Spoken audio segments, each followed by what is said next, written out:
dites-nous un peu tout, pourquoi vous êtes là, qu'est-ce qui se passe, il y a des élections? Oui, il y a des élections. C'est pas une grande surprise, je serai candidat à ces élections départementales sur le canton de Mont-Saint-Pin, sur lequel j'ai été élu en 2015. Et j'ai le plaisir d'avoir comme binôme Marie-Pierre Gazot, adjointe d'honneur en charge des affaires sociales, et donc à ce titre vice-président du CCAS de Mont-de-Marsan, qui m'a fait l'honneur et le plaisir d'accepter d'être un binôme. Chantal Gontier, elle, m'avait fait part déjà il y a longtemps qu'elle ne souhaitait pas repartir, puisqu'elle a d'autres projets de vie personnels qui vont l'amener un petit peu loin de Mont-de-Marsan.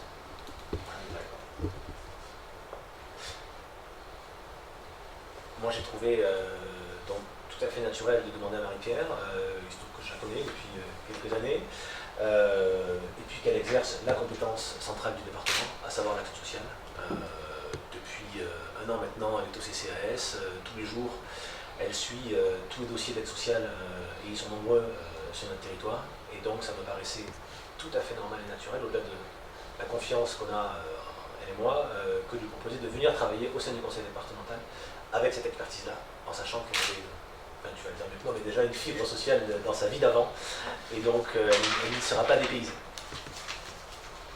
Je laisse te présenter, je ne veux pas faire que parler, je te laisse vraiment, même si vous... Est-ce que du coup vous souhaitez que je me représente un petit peu, puisque tout le monde ne me connaît pas peut-être? Oui, tant qu'à faire.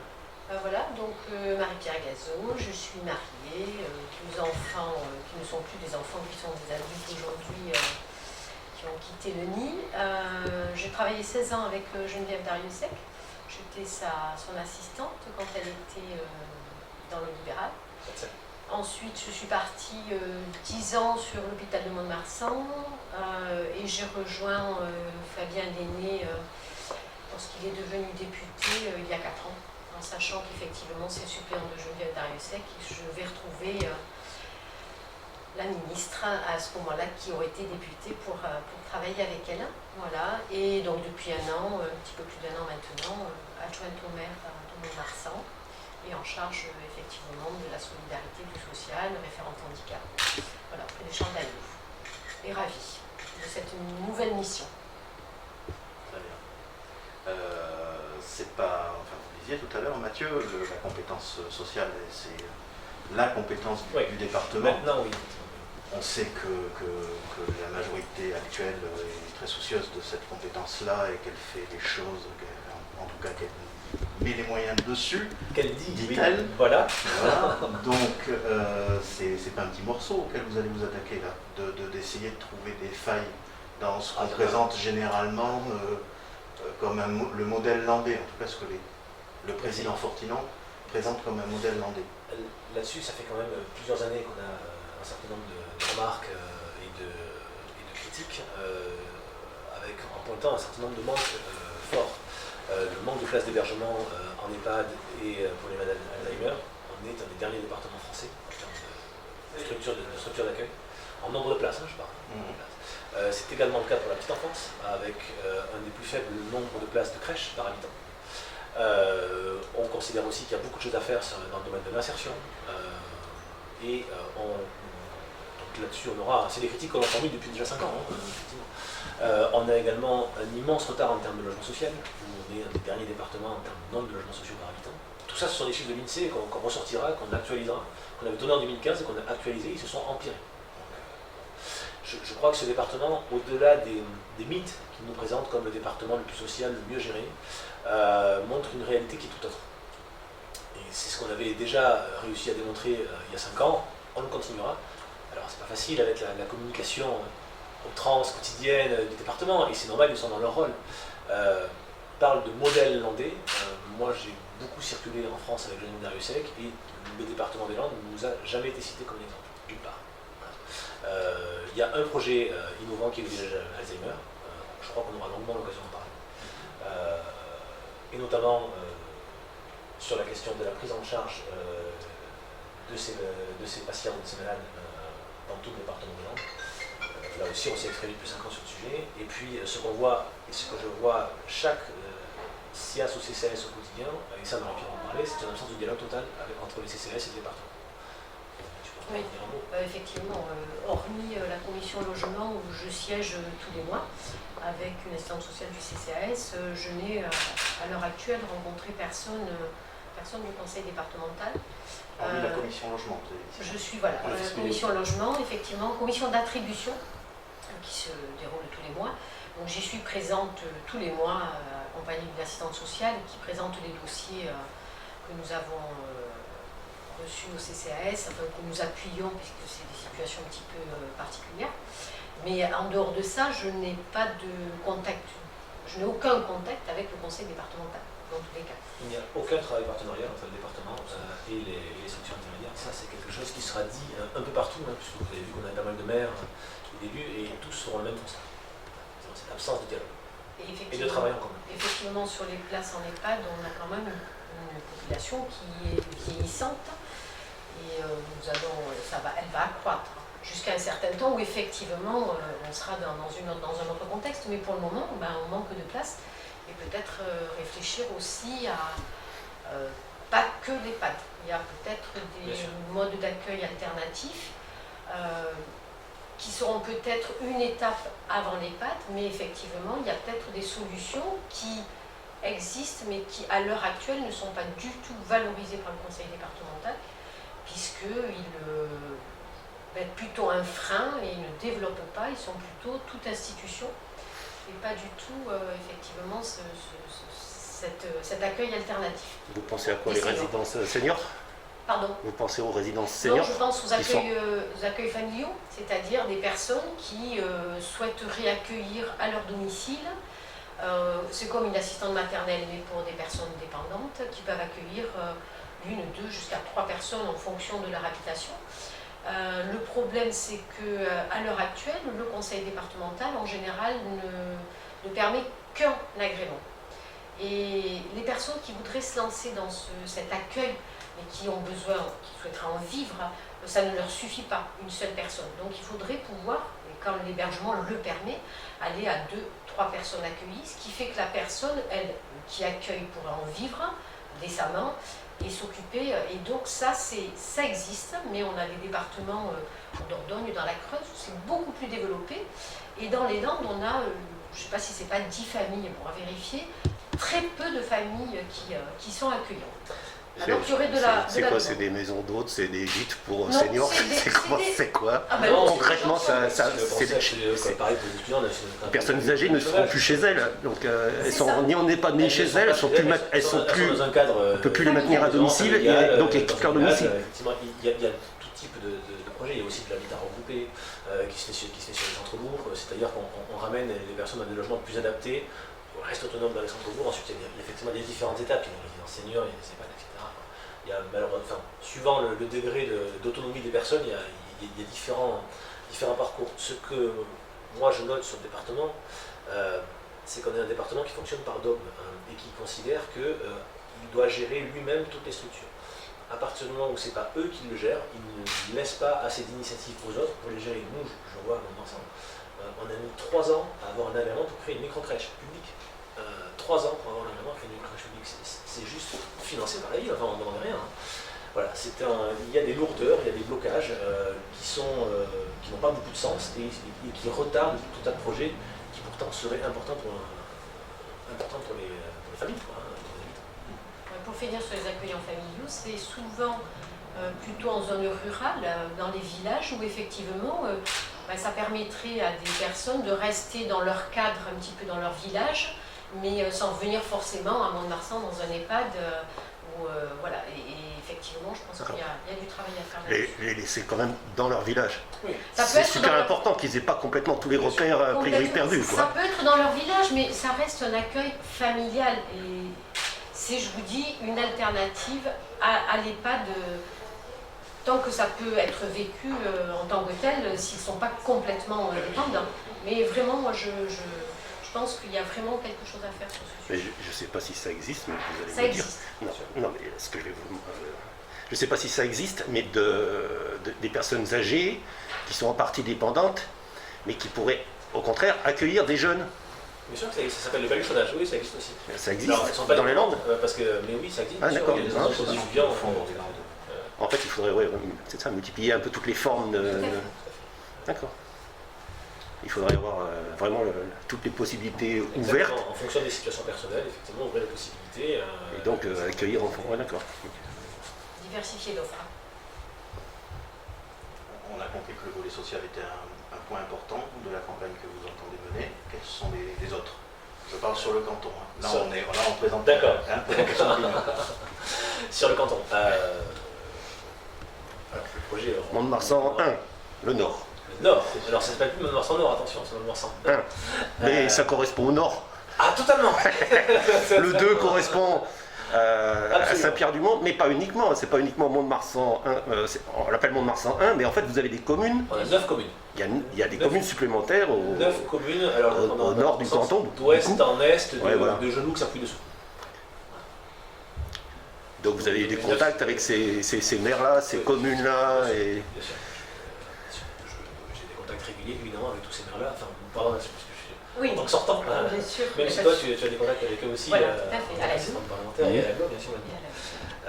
Nous, ce que l'on a apporté en 2015, c'était que les cantons de Mont-de-Marsan étaient historiquement les grands oubliés des politiques départementales. Et j'avais sorti des statistiques qui restent vraies, de différences de traitement absolument énormes par habitant entre Mont-de-Marsan et les autres cantons. En termes de volume, entre Mont-de-Marsan et Dax, par exemple, j'avais sorti un tableur en même temps sur les 10 dernières années, on était à 15 millions d'euros d'investissement sur Mont-de-Marsan et 95 à Dax. Tout ça, ça n'a jamais été contesté, c'est une réalité. Parce qu'effectivement, à Dax, on a eu des cantons entiers, on a eu le village d'Alzheimer, on a des aides massives, et à Mont-de-Marsan, beaucoup. Donc moi, je me suis battu pendant 5 ans pour rééquilibrer tout ça. J'ai obtenu un certain nombre de choses. J'ai obtenu 1 million d'euros de subvention pour le dojo et la tribune à Guy Boniface.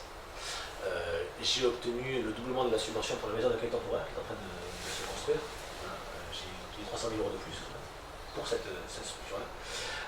On a obtenu le rond-point de Saint-Avit, le rond-point du Golfe, qui n'était pas fait 10 ans après l'ouverture de l'autoroute, quand même, de retard.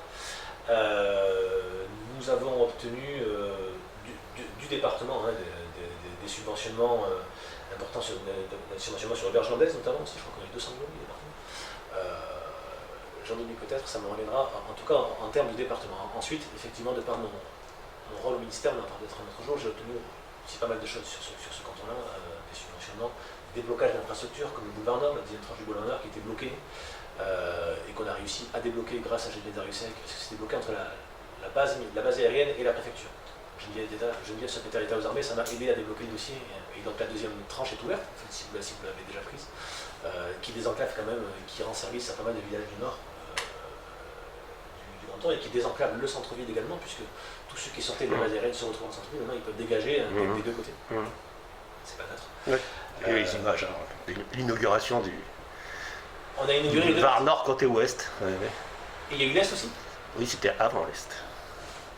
Avant l'Est et après l'Ouest. Mais non, c'est trop récent. Bon, et puis beaucoup d'autres dossiers, comme la légalisation du théâtre de Gascogne, comme beaucoup d'autres choses au niveau national, et des subventions très très importantes, notamment pour Barbe d'Or, pour l'auberge landaise, où on a eu plus de 60% de subventions, soit 1 million d'euros à chaque fois, et ce sont des aides qui n'ont jamais été attribuées sur le territoire. Donc, effectivement, nous, ce qu'on veut, c'est que Mont-de-Marsan soit traité enfin à sa juste mesure.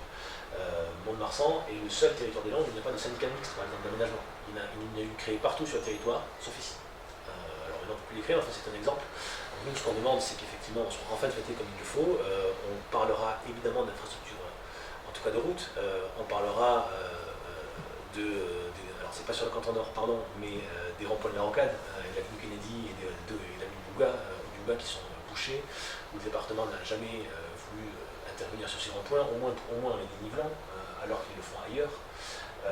Je pense également à l'accès à la 65, à l'autoroute, qui devait être mise en 2 fois 2 voies en 2010 déjà, qui n'est toujours pas faite. On nous explique que c'est pas nécessaire, que cette route elle est très empruntée, elle est dangereuse, ça va vite. Voilà, oui, on pense que c'est utile et nécessaire. Il y a du gibier. Oui, ça c'est être gênant, on peut par la chasse. Et effectivement, remettre des projets au sein de Mont-de-Marsan Agglomération, vu qu'on sait très bien qu'on n'a pas eu le village Alzheimer et qu'on n'avait aucune chance de l'avoir, puisqu'il était d'emblée fléché pour être à Dax. Alors, le maire de Dax me fait le plaisir de me soutenir, donc je lui dis c'est très bien, tout ce qui est à Dax c'est fait, c'est bien. Maintenant, vous attendez votre part. pas notre part, mais Mont-de-Marsan mérite d'avoir un département qui s'intéresse à elle. Voilà, je crois ça. Il y a un projet, non, du département, de la majorité actuelle sur maison pour l'autisme. Oui, bien sûr. Enfin, on n'est pas à l'échelle de ce qui a été fait par ailleurs. Oui, bien sûr. Je ne dis pas que rien n'est fait. Je dis qu'on n'est pas à l'échelle. Il n'y a pas un autre village Alzheimer pour Montmarsan Parce que de toute façon, les personnes vont de plus en plus être âgées, il y en aura de plus en plus. Ouais. Le village actuel, il ne va peut-être pas suffire à On n'est pas sur la création d'un deuxième Non, village. d'accord. On prendra, ce sera autre chose. D'accord. On prendra clairement, on le dit déjà en séance, on prendra des unités Alzheimer un peu partout, Ouais. créées sur les 15 cantons et pas uniquement une seule structure. Le problème d'une structure, c'est que ce qui empêche souvent les parents ou les aidants de mettre leurs proches en ville Alzheimer, c'est l'éloignement. Et c'est la culpabilité de devoir se séparer de son proche. Et donc ils veulent venir le voir souvent, et effectivement, quand on a une structure à Dax, si vous venez de l'autre bout du département, Dax, c'est très loin. Donc nous, ce qu'on prône, c'est de créer des unités plus proches des territoires, partout sur le territoire, en tout cas partout où il y en a besoin. C'est possible. On a proposé à ce que le département aide plus le financement. Il le fait, finance plus largement sa structure. Il peut le faire. Et en passant, c'est technique, mais il subventionne à 15%. Et si on passait à 30-40%, là, on aurait effectivement un vrai relais pour créer ces structures-là. La maison d'accueil temporaire, on a pu la faire dans Marseille, justement parce que j'avais obtenu sur réfléchir. C'est 300 000 € de plus qui permettent de faire un effet de levier et de permettre de faire l'emploi nécessaire pour ensuite investir. Les 15% qu'ils proposent, ce n'est pas suffisant dans beaucoup de structures qui ont des problèmes financiers, les CIAS, parce que les EHPAD ont des difficultés financières et donc ils n'ont pas la capacité à investir souvent. Le département, d'après nous, devrait les aider plus à investir sur ces structures-là d'unité Alzheimer, notamment. Bon, là, vous allez me faire tout dire dans mon programme, donc j'arrête là. Alors ensuite, la question des routes. Tout ce qui est fait n'est plus à faire. Oui, mais dans un moment, qu'est-ce que je vous dis dans ce cas-là, si je vous dis tout ce soir, aujourd'hui? Pardon. Là, concrètement, donc, les habitants de Mont-de-Marsan 1, donc Marsan et village au nord, qu'il ne va pas falloir oublier, les petits villages. Concrètement, pour les habitants, qu'est-ce qui changerait dans le département avec une majorité couleur Landes plutôt que la majorité les Landes en avant ou des Insoumis ou des Verts Si vous me permettez, je ferai des propositions précises dans un mois. Ce qui a changé concrètement aujourd'hui, je vous le dis, très concrètement dans la vie quotidienne, c'est le boulevard Nord, c'est l'emploi de Sainte-Avite, c'est la maison d'accueil temporaire, c'est le dojo et la tribune de Sainte-Boniface. Ça, sans nous, ils ne l'auraient pas eu. Ça, c'est clair. C'est-à-dire en face, la majorité ne portait pas le projet. D'accord. Okay. Pas du tout. Il y a 6 ans, vous étiez face à Didier Simon, c'est ça? C'était l'outsider. Oui. Désormais, vous êtes le sortant. Oui. Donc, comment vous c'est différent. sentez cette élection? C'est différent. Ça va être très spécial aussi. Là. Il y a les gens, ils ne sont pas forcément très attentifs à l'élection. Je sais. Donc, c'est pas leur premier problème là en ce moment. Non. Vous le sentez ça? J'en ai bien conscience. C'est pour ça que les propositions, je les ferai un peu plus tard, quand peut-être les citoyens, enfin les habitants auront réglé d'autres problèmes de leur vie familiale, sociale, professionnelle. Enfin, effectivement, la tête dans le sac. Vous intervenez, en élu sortant, vous intervenez auprès de la préfecture pour demander des réouvertures de culture, de commerce, de spectacles taurins, je sais pas. Mais tant qu'il n'y a pas de pression sur les préfets ou l'État ou de manifestations, ils ralentissent là-haut. Je me suis beaucoup investi sur la tauromacherie, de la Constantine. Enfin, je crois que ceux qui me connaissent le savent. J'ai eu le plaisir même de participer à l'organisation de spectacles taurins à la ville de Marsan pendant longtemps. Qu'est-ce que je voulais dire? Oui, donc effectivement, pour répondre d'abord à cette question, l'optique est différente puisque j'arrive avec des comptes à rendre aux citoyens parce que j'ai été leur élu pendant 6 ans et donc j'ai un bilan à leur présenter. Ça me paraît normal. Qu'est-ce que j'ai fait en votre nom pendant 6 ans? Et si vous en êtes satisfait, eh bien, je vous propose de reconduire avec une nouvelle personne et avec un nouveau programme. Pour moi, la démocratie, c'est quelque chose d'assez simple en fait. On a des élus, ils rendent des comptes et les citoyens considèrent, leur donnent confiance pour la suite ou pas. C'est assez simple et ça n'a rien de... Je prends toujours les élections avec beaucoup de sérénité parce que tout ça n'est pas grave. Les citoyens choisissent en fonction des bilans et des projets qui leur sont proposés. Donc oui, effectivement, j'aurai un bilan à défendre. J'espère que tu m'aideras, Marie-Pierre, à défendre ces bilans. Et je le présenterai bien sûr mon bilan complet. Il y aura un autre rendez-vous. Ah, pas forcément, en tout cas un tract, oui, mais si vous venez autant de fois que vous voulez. Alors, vraiment, on est voisins maintenant, c'est ça. On n'est pas loin. Et non, mais j'ai déménagé, personnellement, j'habite plus à Montréal. Je suis pas loin. Très bien. Est-ce que vous voyez quelque chose à rajouter? Est-ce qu'on a fait le tour? Merci beaucoup d'être venu. Ben, normal, Merci à vous. c'est normal, c'est normal.